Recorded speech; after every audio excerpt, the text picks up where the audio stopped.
strength, will, and desire, building a future for me and you. Let's get inspired and shine a spotlight on CUSW.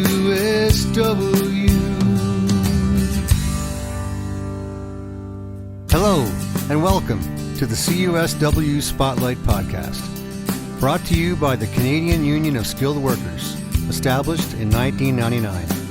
CUSW has been empowering its members and shaping the future of skilled trades for over 25 years. In this podcast, we shine a spotlight on the people, stories, and values that make CUSW a strong and dynamic community. It's an exciting time to be part of this union, and we're here to celebrate the journey, achievements, and dedication of skilled workers. So turn up the volume and let's get started. Here's your host for the CUSW Spotlight Podcast, Mr. Dan Plexman. Hello, everybody. Thanks for tuning in today. Let's step out of the shadows and step into the light. Let's step in to the CUSW Spotlight. Today, we're going to be sparking up a conversation with our good friend, Gary Fiege. Hey, Gary, how are you today? Good morning, Dan. I'm really good. How about yourself? We're doing great. We're doing really good. Good. Can you tell us, the listeners at home, the viewers at home, a little bit about yourself, who you are, and how do you fit into the CUSW family? Great. Thanks for that opportunity, Dan. Really excited to be here. So just step back quite a few years. I may look young, but I'm technically not. My name is Gary Fiege. I live in Duncan in British Columbia, the west coast of Canada. I grew up in the pulp and paper industry, kind of, so to speak. Became a millwright, got a few other trade tickets while I was working in that industry. And then eventually got into the union side of things. I started out in safety, worked my way up through that to be a safety chair of our JH&S committee, and then got into the other side of the union. I became a shop steward, worked my way right through first vice, right through to the president of the local. It was a tough time in the forest industry, as everybody can see with the newscasts and everything going on. It's a lot of shrinkage in the industry. And with that means a lot of downturn, a lot of plant closures, and it was pretty tough. At that point, I realized that I still had some energy to give, and I let my name stand for a national position, and I was elected as the second vice president of the national, and then first vice president, becoming president of the Public and Private Workers of Canada. It was that time frame there that I met Tom McLean of CUSW, and he asked me to help bring CUSW British Columbia back to fruition. It had been established in the early 2000s as a standalone entity. And the reason it's a standalone entity is because of the labor laws in British Columbia. We had to be our own union, so to speak. We had to have our own hiring law. We had to have our own office, our own people on the board that resided in British Columbia. I was only too happy to help, one union to another, especially independent Canadian unions, are near and dear to my heart. So when I was given that opportunity, I leapt at it and haven't looked back since. I left the Public and Private Workers of Canada about 4 years ago. And after a bit of on and off work with CUSW, trying to do some organizing out west here, I was brought on full time as a rep out of Western Canada. I've been mentoring under Tom McLean, John Waub, and others within the organization, and have been really thankful for the opportunity that CUSW has given myself to continue my career within the union movement, but also my family and those around me. So I hope that works for you guys. If you want, I can carry on a little bit further, but that's a brief overview of where I came from and where I'm at. No, that's great. That's really good. So if I'm listening to you correctly, you've been with CUSW officially for about 4 or 5 years now? Yes. Yeah. My first convention was in Ottawa. I was really, really impressed with the convention. And one of the things that really impressed upon me was the family aspect of the organization. The fact that families were invited to a convention, that there was time spent, for the families to do things together. It was very important for me. Families have been very important to me all the way through. I couldn't be where I am today without the support of my family behind me. So seeing that really drove home an important part of me about the organization. Yeah, it's true. I really appreciate the fact that CUSW and us as members who participate and contribute to the form and functions of the union, what we say actually matters. And as a group, we've all said we need to involve our families more into what we do as union members and as workers, especially in the type of positions that we all hold. There's so many different types of positions, and it seems a lot of them require a lot of away from home time. So the more we can involve our families into what we do working, the better it is for everything. Like the better our home life is, the better our work life is going to be. The better our work life is going to be, the better our home life is going to be. So I think we all have that same kind of perspective as far as the CUSW family, as we like to call ourselves, rather than a union. Yeah, I agree with you completely, Dan. When I'm away doing union business, I'm around people all the time. I'm meeting with people. I'm doing union business that requires me to be around people, where my wife stays at home. She's at home with her dog, and it's very tough for her. So we need to always remember the people that are at home supporting us. Yeah, exactly. Mentioning your wife, Michelle, we all had a great time in Newfoundland a little while ago at the CCU convention we were all part of. And to have my wife, Nasia, your wife, Michelle, the four of us get together, it really is a family affair. We're just so fortunate to have this connection. We really are. Yeah, I agree. I agree, Dan. I never would have met you guys had I not been part of CUSW. And the union movement as a whole is giving me the opportunity to make friends with such a diverse group of people from all across the country, and in fact, around the world. The relationships that I nurture to this day and I hold very dear. So I thank the union movement for that opportunity. It is true. I don't think a lot of our members or people viewing even realize that CUSW is as far across Canada as the West Coast.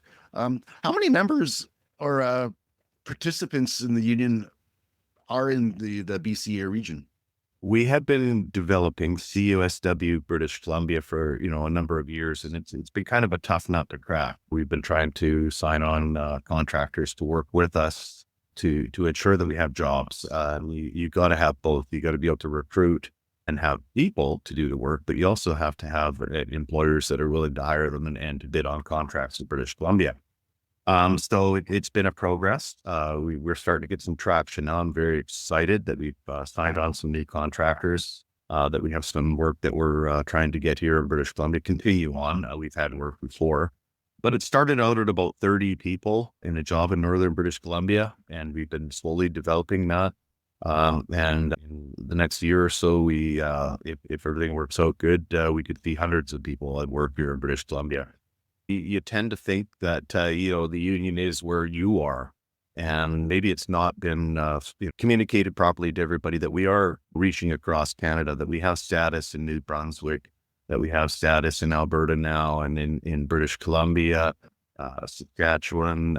We're working on Manitoba and Newfoundland as well too. So, we're trying to make that reach all the way across Canada, and we're working at it, and we'll get it. Oh yeah, I fully agree with that. I got a feeling these 30 workers, it's just going to multiply exponentially. That's just how it seems to work. Once things start getting some traction, they start gripping pretty hard, especially with the CUSW momentum and the progressive attitude that we all have as members and as a union in whole. Yeah, we have a far better model than the other building trades. And it's always amazing to me that we don't have 100% of the market because of our model. I get that, there's a lot of pressures keeping us down from the international unions and the big houses of labor. And that's why I fight a little bit harder, because I want that independent Canadian movement. I don't like our workers and our members, or the people within Canada, being controlled by international unions serving international masters. It's one of the things that's always bothered me. Canada is the only country in the world that allows foreign unions to control its workforce.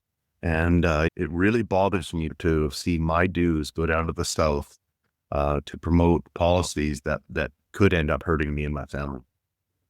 Yeah, it is a little bit disheartening having the big brother influence of the big boys downstairs. They're always kind of having their influence on us.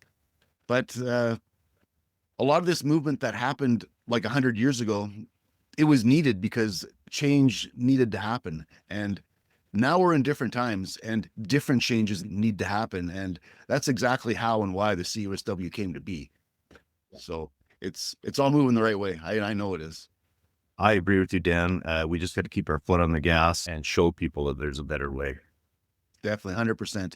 You said you've been with CUSW for like, let's say about 5 years now. In your 5-year experience directly with CUSW, do you have any shining highlights? Like what moments shine brightest for you? That's a great question because, for one, it's meeting the people, right? And I've already spoke to that. I never would have met any of the people I've met, yourself and Nasia as well, too, had I not been part of this movement. But one of the prouder moments was actually when we had first attained status here in British Columbia, when we got our first signed collective agreement, when we got our first job, having things actually start to move forward. When you come with an idea and you're asked to help promote an idea and turn it to fruition and then have it happen, it's very satisfying. Yeah, especially with a lot of the roles that we've all had as construction workers and builder type people, it's very satisfying when you see a product that you've created. And I notice a lot of us workers who have kind of left the tools and now we're more into the organization and the running of the union on the business side of it, or the paper end of it.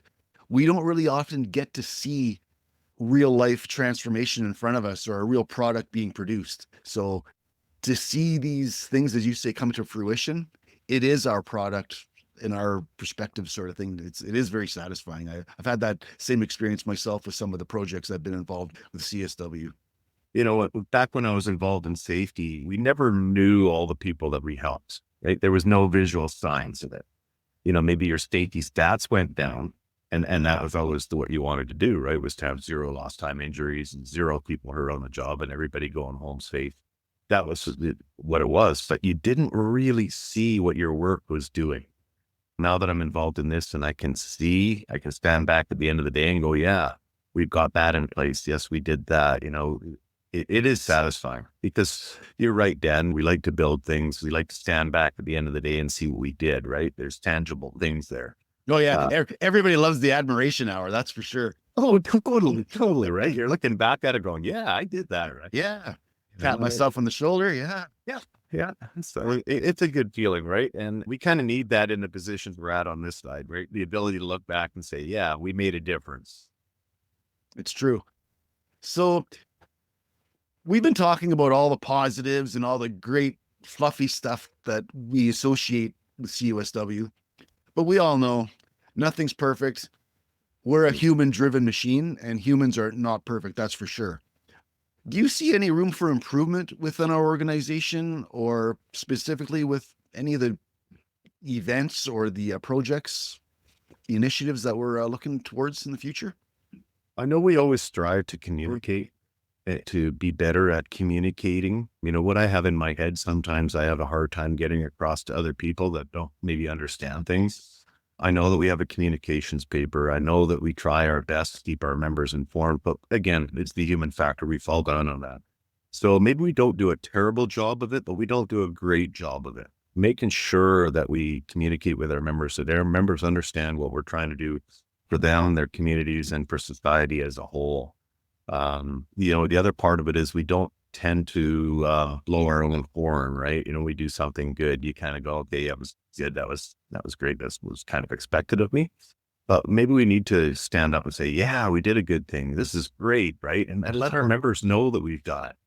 It's always that hard part of keeping people informed what's going on. But you just got to try. We got to try. We got to do everything we can to make sure that our membership understands that we're working for their best interests. And conversely, I've got to listen and we have to listen to what our members are telling us. All too often, we think we have the answers. We've been there. We've done that.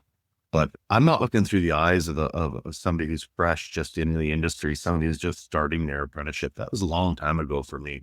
And life has changed me since that point. So I always got to keep that perspective of that new person, their first day on the job, their first day involved in the union. And what is that like? And step back to what it was like when you first got involved. What were the things that helped you through it? And we got to capture those and make sure we continue that full cycle of training and development and just building our future. Because I'm not the future. I was the past. Right. And the thing is, you and I are considered a little bit older with the regular workforce sort of thing, but everybody knows you can't really build the future unless you look back at the past and grow from your mistakes.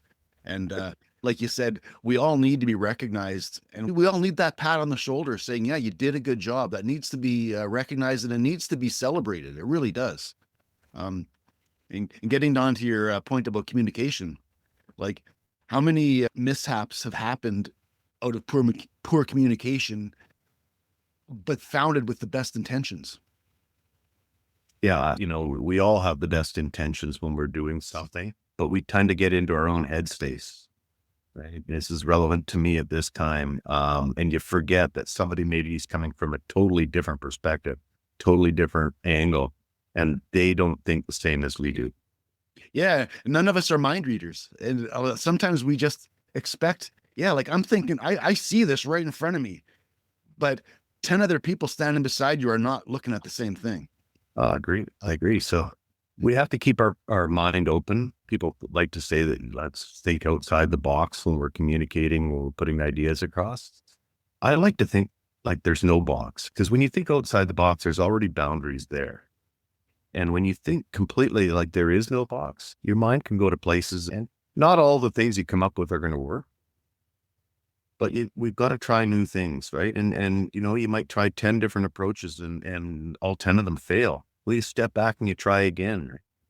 And eventually something will work, and something that's just so out there in your mind, maybe the thing that works perfectly. And, like innovation is what's driving the human race, right? None of us are to this level of what we call a society or anything like that without being innovative, without thinking outside the norms, right? We never would have left the caves, the comfort of the caves. And, that way back when, if we never thought about building ourselves and creating a new world and thinking outside of that cave. For sure. It sparks, in my mind, I think about WD-40. We all know the product. If it squeaks, spray WD-40 on it. Well, a lot of people don't know WD-40 stands for water displacement number 40. And that was their formula, number 40. They tried 39 other times to get it right. It wasn't until the 40th time that it worked. So sometimes it is just trial and error. We just got to keep trying until something does work, and you can't give up. No. And that's one thing I like about the leadership of the union movement is we've had so many pressures against us all the way along, and so many people trying to keep us down and keep us irrelevant, that we keep having to step back and move forward again. And that's what I like, is that the people want to move forward. It's not just a stagnant movement. It's not just, I've got to fulfill this, I've got to fulfill that. We're always looking to move the movement forward. And the leaders of this organization, that's what I say is a common trait amongst all of them. They all care about the people around them, and they all want to move it forward. Yeah, exactly. When you and I were talking a little bit about the past, and this talk about the past, it segues perfect into my next thought and my next question. Where do you see us moving forward? Or is there anything in the near future with CUSW or yourself that you're looking forward to? Yeah, I'm looking forward to developing outside of our normal base, the electrification. I come from a millwright background. I'm a welder, rigger.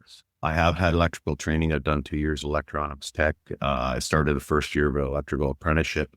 So I've got had a rounded career, and I want to expand CUSW beyond traditional electrification. Maybe it's an eye in the sky kind of thing where you're maybe looking too far ahead. There certainly is enough room with the electrification of the world to just focus on that. But I like to diversify. I like to just think outside again of what our norms are, and try and build the organization around there. Always looking for an opportunity. For sure. If you haven't been on one of our job sites, you hear, oh yeah, we're electricians. Okay, yeah, you put some wires together and that's your job kind of thing if you don't know what we're doing. But there are so many trades within our trade, and there's so many skills that we all have to have that are not specific to our actual job, just because the work we do is just so diverse. Like, it's a challenge. It really is. And it's a challenge we all take on happily, but people don't really understand what we do unless you do it. So, Well, that's it, right? And you're right that the variances in every trade is amazing, which is what drew it to me, right? Which the trades drew me is the fact that you're not going to be bored. If you want to, learn different parts of your trade, and that was a secret for me too, is learning everything I could about my trade and make yourself that better tradesman, you'll never be bored because there's so much new stuff that's coming out now. And not everybody wants that. Not everybody wants that. Some people are quite happy just with the skills that they have and going through their day. And that's good. You got to respect that. But that's not what drives me. What drives me is that learning, that constant learning, the constant ability to develop myself with the help of the people around me. Yeah, especially with the focus and the recognition of how important safety is on a job site nowadays. If we think about how it was, let's say 30 years ago when I was in my 20s, I think 10% of all job sites, the budget was 10% was safety. I think nowadays safety is the most expensive part of any job.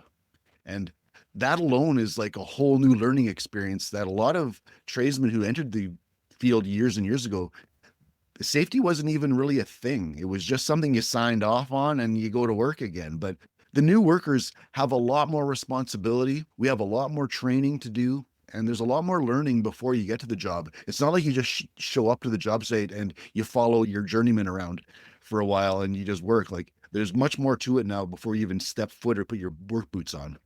Yeah. There was an expectation when I was back, starting in the trades to just man up and do it. Or fake it till, sorry to interrupt you, fake it till you make it. That's what I was told all the time. It's like, that's the worst experience you can give any young man. That's the first way you're going to get hurt. And I fell right into that. I'm looking back at, some of the mistakes I made and some of them that I didn't even get caught on. But I'm very lucky to be sitting here today with all my hands and, feet and everything together because I know, Dan, you've lived the other side of that, but there's a multitude of times I could have been in the same boat you were in, and it's only by the grace of God that didn't happen.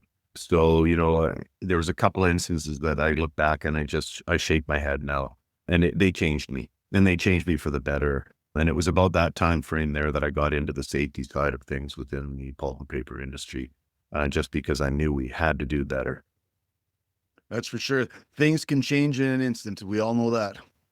Yeah. Yeah. What you think is good right now, you come back from a coffee break, things have changed. Or you come back from a lunch break, things have changed. Or you come back after a weekend, things have changed. You can become complacent. But in these large industrial situations, we find ourselves in, complacency. I hate to say it, kills. Yeah, it's true. I live that firsthand. That's for sure. That's a whole new show though. Yeah, it is. That's for sure. Yeah. This has been a fantastic conversation, Gary. I think we've probably spent 4 or 5 different times together in different cities doing different events. And we've had lots of conversations by phone and email in between those times. And I really find every time we talk, I learn something new. I appreciate our friendship, and we have a really good connection here. I really appreciate you taking the time to be here. Ever since the first moment I met you, Dan, I knew that you were special, right? That you had that drive, something that just clicked with me, right? Watching you do your presentations, it just keeps me in awe, right? It keeps me in awe of you as a human being. And again, I've said it before, but I want to kindle our relationship. Look forward to our future discussions and continue to grow because, as much maybe as you learn from me, I learn from you too. So thank you for that. No, thank you. I appreciate you saying that. Thank you very much. And it is this is what family's about. We talk about this all the time. We're CUSW, we're actually a family, and we really are. It sounds corny, but it is. It's true. Yeah. Well, I have no other way to put it. Yeah. It's just amazing. And I love it. So thank you. Me too. I'm just thinking, before we kick things off or end things for the day, do you have any parting messages, anything you want to share with everybody? And it doesn't have to be specific with CUSW. It can be related to our work lives, our home lives, just life in general. What's for me, Dan, and it may seem corny again too, but that's okay. I try to make that choice to be happy every morning. When I wake up, I don't wake up with, the burdens. I guess we all do, with the burdens of the world sometimes, sleep well or whatever. But I always try and choose happy, try and choose the right side of things. And more often than not, it helps me, right? It brings me up, and I hope to bring people up around me as well too. It's not always possible to do, but if you can try, I think it makes things just that little bit better. I definitely concur with that sentiment.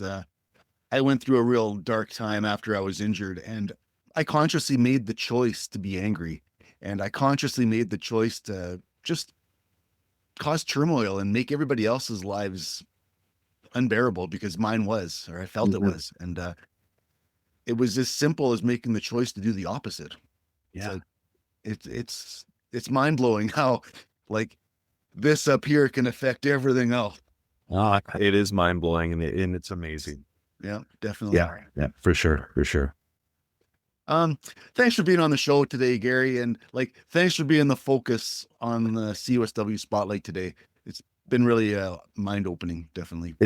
It's been an honor to be a part of this organization, and it's an honor to sit on the show here and be able to have an open conversation back and forth. I appreciate that, and thank you for that. Thank you on behalf of myself and for CUSW. We truly thank you. And for everybody at home, the viewers, the listeners, to contact Gary, myself, or to make some comments, show suggestions, maybe you want to be a guest on the show, go to the show description. You'll find all our contact information there, and reach out to us. We want to hear from you. I think we're going to be dimming the lights on the show now today, everybody. This has been a great episode. And thanks again, Gary, for being part of the CUSW podcast. Thank you, Dan, for the opportunity. All right, everybody. Until we meet again, keep that CUSW sunshine shining. Take care.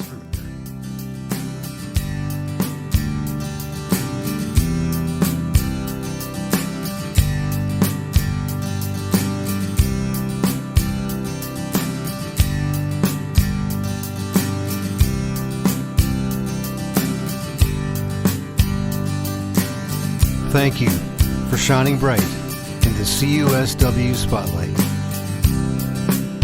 Let's get inspired and shine a spotlight on the CUSW